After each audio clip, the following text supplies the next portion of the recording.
Alam po ninyo mga kaibigan, ang Iglesia ni Cristo po ay sumasampalataya na ang higit sa lahat na dapat pasalamatan ng tao ay ang ating Panginoon Diyos na nagkaloob po sa atin, hindi lamang ng buhay at lakas, kundi maging ng mga mabubuting bagay na kailangan po natin sa araw-araw.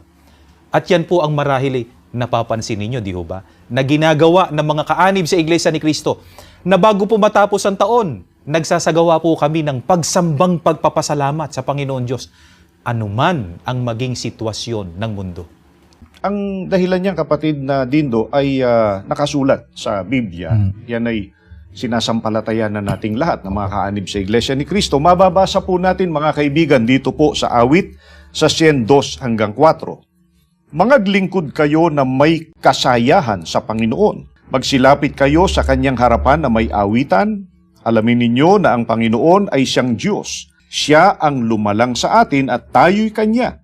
Tayo'y Kanyang bayan at mga tupa ng Kanyang pastulan.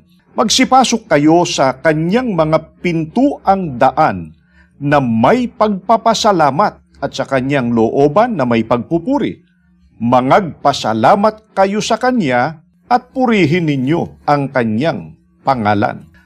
Mga kaibigan, ito po ang dahilan kung bakit napakataas po ng uri ng pagpapahalaga ng Iglesia ni Cristo sa gawang pagpapasalamat sa Panginoong Diyos. Sapagkat pananagutan niya ng mga tunay na lingkod ng ating Panginoong Diyos.